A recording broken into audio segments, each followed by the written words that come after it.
예, 그렇습니다. 증인 안녕하십니까? 성함을 전부 말씀해 주시겠습니까? 예, 허만호라고. 증인 북한 정치범 수용소 분야에서의 전문성에 대해 말씀해 주시겠습니까? 사실 누구나 다 마찬가지겠지만 제가 전문가라 하면 저는 좀 사실 부끄럽습니다. 왜냐하면은 북한의 정치범 수용소에 제가 직접 들어가서 봐야 되는데 한 번도 그러지 못했습니다. 다만 위성 사진, 그다음에 경험이 직접적으로 또는 간접적으로든 경험이 있는 탈북민들한테 인터뷰를 통해서 들은 이야기, 그 외에 제가 알고 있는 다른 나라의 정치범 수용소들을 하고의 어떤 비교 연구 이런 것을 통해서 좀 특수한 면, 또 보편적인 면 이런 것들을 알고 있을 따름입니다. 증인은 지금 경북대학교 교수님으로 재직 중이십니까? 예, 제가 94년부터 2022년까지 경북대학교에서 봉직을 했고요.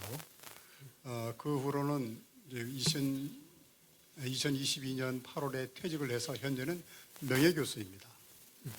그러면 주요 연구 분야가 어느 분야이셨습니까?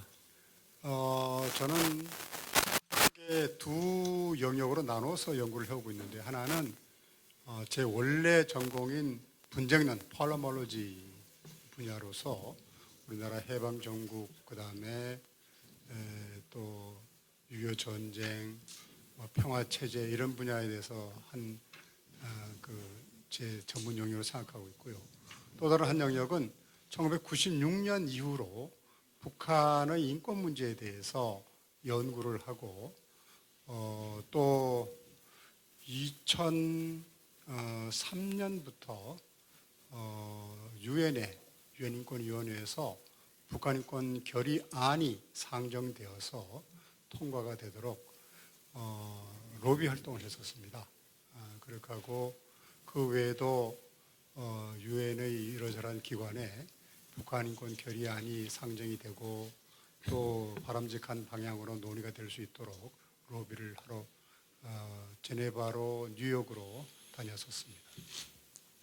네, 그럼 증인은 거의 30여 년간 북한의 정치 시스템과 북한 주민의 인권 실상에 대해서 대학 교수로서 또 학자로서 연구하신 게 맞습니까? 예, 그렇습니다.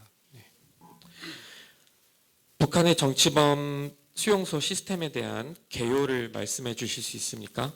예, 좀 긴 이야기가 될 수 있겠는데 가급적이면 간단하게 추려서 말씀드리겠습니다. 북한의 정치범 수용소는 사실 다른 공산주의 국가들에서 볼 수 있는 일반적인 모습도 있지만 좀 다른 측면도 있습니다. 우선 다른 측면을 간단하게 말씀을 드릴게요. 일반적으로 그 계급투쟁의 산물로서 정치범 수용소가 만들어집니다만은 북한의 경우는 사실은 1950년 8월 종파 사건으로, 즉 달리 말해서 김일성의 정적들을 발본색원하기 위해서 만든 것이 그 시원입니다. 자, 그러다 보니까 사회주의 체제가 안정기 이후에는 좀 자신이 생겨서 그런지 아니면 효율성이 없다고 생각해서 그런지 이 정치범 수용소들을 없앱니다. 그런데 북한의 경우는 김일성, 김정일, 김정은 3대 세습 70년 이상의 이런 사유화된 독재 권력을 유지하기 위해서 지금까지도 유지하고 있는 것이고, 크게 두 부류로 나뉘어지는데 오늘 앞에 그 직접 경험했는 분들이 증언을 했습니다마는 특별 독재 대상 구역이 있고 혁명화 대상 구역이 있습니다. 특별 독재 대상 구역은 일단 수용이 되면 공민권이 박탈이 되고 죽어서도 시체가 벗어나지를 못합니다. 소위 그 계곡에서 평묘로 묻혀지고 맙니다. 자, 공민권이 박탈된다 하는 것은 무슨 뜻이냐? 서방 세계의 소위 시티즌십이 제거된다는 겁니다. 모든 법적 보호 장치, 권리가 다 없어진다는 것이죠. 그렇게 하고 수도 못 나올 만큼 종신 수용이 되는 거고 결국은 시간의 문제지 그 안에서 죽게 되는 것입니다. 그에 비해서 혁명화 대상구역은 공민권이 유지가 되고 시간이 얼마나 걸릴지 모르지만 풀려날 수 있는 가능성이 있다는 것이죠. 자, 그런데 지금 우리 남한에 한 10여 분의 저희 정치범 수용소 경험자들이 와 계시는데 그분들은 거의 대부분이 혁명화 대상구역에 계시던 분이죠. 근데 문제는 이 혁명화 대상구역이 아시는 것처럼 18호 수용소하고 15호 요독 수용소의 일부에 있었는데 지금 점점 그 혁명화 대상구역은 사라지고 수가 줄고 이제는 거의 대부분이 특별독재 대상구역 즉 완전 통제구역을 하는 그 지역으로 이제 확대가 되었습니다. 제 생각에는 이 두 가지로 운영하는 나름대로의 북한 최고 지도부의 의도가 있다고 생각합니다. 하나는 특별독재 대상구역은 완전히 북한 사회에서 제거하기 위해서 그 다음에 혁명화 대상구역은 나름대로 소위 갱생, 웃기는 표현일지 모르겠습니다만 갱생의 그 기회를 준다. 이런 취지에서 그야말로 북한 사회의 안정, 동시에 최고 권력자의 정권 유지에 철저한 한 수단으로 쓰기 위해서 그렇다고 생각합니다. 제가 한 가지만 학자로서 더 보탠다면 이 지구상의 이 계명천지에 북한 인구 2200만으로 추산이 될 때 북한 정부가 2000년 10월 달에 아셈 회의, 서울에서 열렸던 아셈 회의에서 공식적으로 인정했는 것이 10만 명이 죽었습니다. 존스 홉킨스 대학 공중위생대학원에서 리서치팀, 조사팀을 마련해가지고 조사했는 바로는 조금 표본이 너무 적어서 일반화시킨 그렇습니다만은 한 96만 정도가 아사를 했습니다. 즉 굶주림이나 영양실조에서부터 비롯된 질병으로 죽었습니다.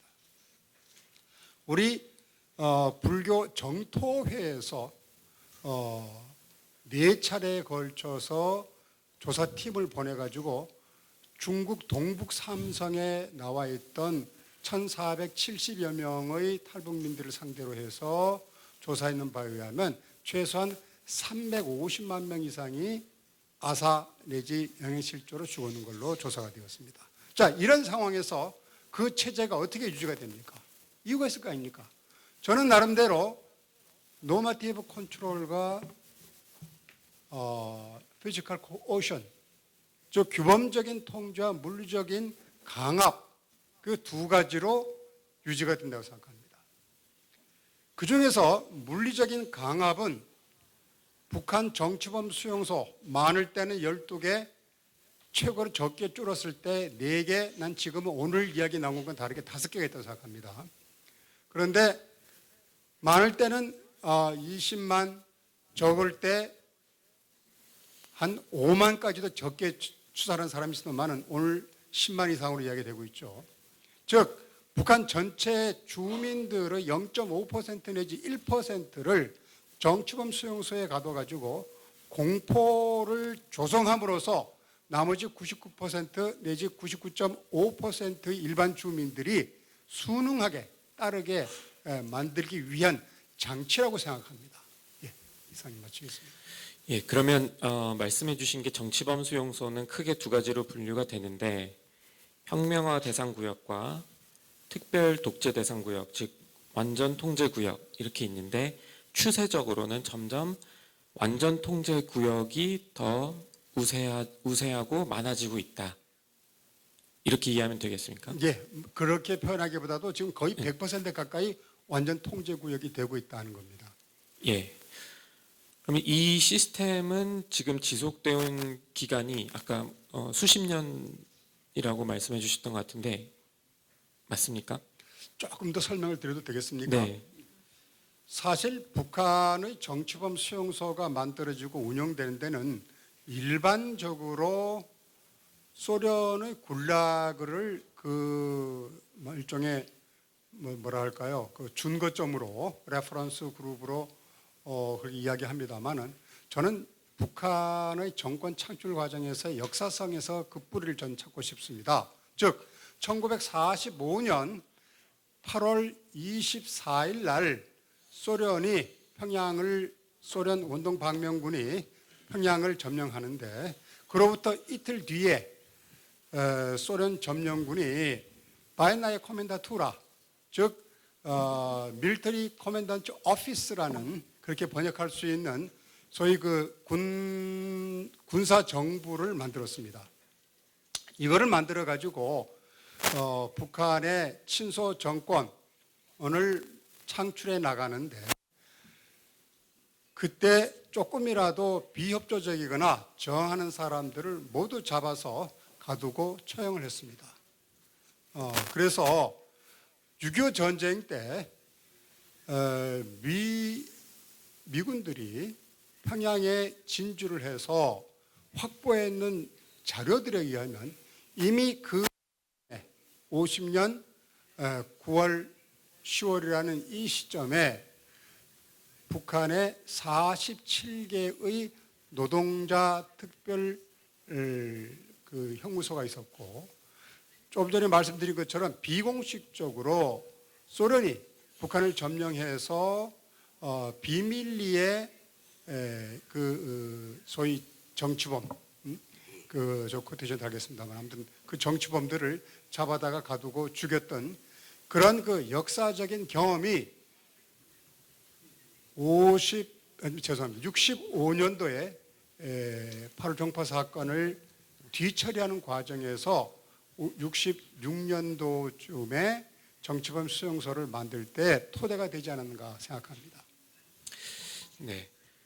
그러면 이 정치범 수용소가 지금 현재에도 존재하고 그 안에서 또 그런 잔혹한 행위들이 계속되고 있다는 고 믿고 계신 근거는 무엇입니까? 저는 그중 가장 큰 이유로 소위 사회주의 체제는 유지되더라도 당내 민주화는 이루어져서 소위 리더십 교체 이게 있어야 공산주의 정권의 대외 정책이 바뀐 것이 다른 공산주의 국가들의 일반적인 사례입니다. 그것은 소련이 그랬고 그 다음에 중국이 그랬고 베트남이 그랬고 몽골도 마찬가지고요. 그런데 북한의 경우는 앞에 어떤 증언자가 그런 말씀을 했지만 김일성, 김정일, 김정은이 사람 이름은 좀 다를지 모르지만 결국 한 덩어리다. 한 정권이고 한 정부다. 무슨 말인가 하면은 앞에 그분은 그런 말씀을 안 했지만 중국의 개혁개방, 베트남의 너이머이, 그 다음에 몽골의 어릉출을 신출엘 이 모든 것은 그 앞에 정권의 잘못된 점 대외 정책, 경제 정책, 인권 정책 이 잘못된 정책에 대해서 먼저 혹독한 비판을 했었습니다. 그리고 개혁개방, 너이머이, 신출엘 정책을 채택을 했던 것이죠.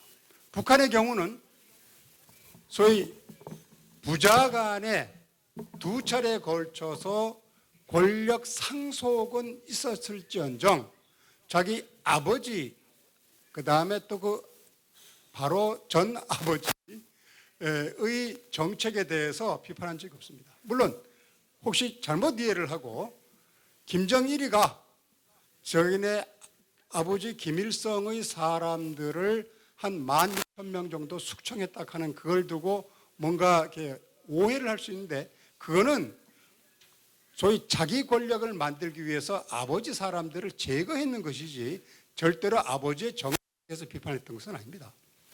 그런 면에서 계속된 70여 년의 사유화된 독재 권력을 계속 유지하려고 하면 하나의 장치로서 아까 말씀드린 것처럼 물리적인 억압의 도구로서 이 정치범 수용소가 필요합니다. 두 번째, 소련의 경우는 굴락을 왜 폐쇄했느냐? 서방 세계의 압력도 주요한 요인이지만 사실 그보다 더 직접적인 것은 경제적인 합리성의 상실입니다. 즉, 그 굴락에 많은 정치범들을 가둬놔 놓고 그들을 계속 일하게 하려고 하면 의식주를 챙겨줘야 될 거 아닙니까? 거기에 들어가는 비용에 비해서 그 피수용인들이 만들어내는 생산성은 너무 열악하다는 것이죠. 그래서 코스트 베네핏 레이쇼를 놓고 봤을 때 비합리적이기 때문에 없앴다는 거예요. 베트남의 경우는 더이머의 정책을 채택할 때 그 바로 전에 있었던 경제 정책이 실패했는 이유가 서방 세계의 압력 때문입니다. 정치범 수용소를 없애라. 그걸 없애야 너가 필요하는 더이머의 정책에 필요한 시드머니를 주겠다. 그 말을 실제 한번 실패하고 난 다음에 너희의 정책을 채택하고 나니까 무시할 수 없었던 겁니다. 그래서 그 정치범 수용소들을 폐쇄했던 겁니다. 2년에 걸쳐서. 중국의 경우는 한 2조 달러 이상의 화교 자본이 개혁개방 정책을 뒷받침할 수 있었기 때문에 한 30여 년간 라오가이를, 보다 정확하게 라오가이, 라오쩌우, 강제 취업 정신병원 뭐 한 4가지 정도로 분류할 수 있는데 그것을 유지할 수 있었던 겁니다. 북한의 경우는 어떠냐? 외부 압력 안 듣죠. 고립 정책을 취하니까. 그 다음에 경제적인 합리성, 사회 전체가 경제적인 효율성이 떨어지고 있는 상황에서 정치범 수용소 내에서 들고 하는 것이 그렇게 아마 코스트 베니핏 레이쇼로 봤을 때 불합리한 게 아닐 겁니다. 그래서 크게 2가지, 3가지 이유로 저는 북한의 정치범 수용소는 소위 직접 눈으로 안 들여다봐도 유지될 수밖에 없다라고 확신을 하고 있고요. 그 다음에 최근에 아주 발달된 위성 기술로 정치범 수용소가 부분적으로 폐쇄되었다가 다시 회복되고 수리 보완을 하는 것이 발견되고 있거든요. 그러니까 유지되고 있다는 얘기죠.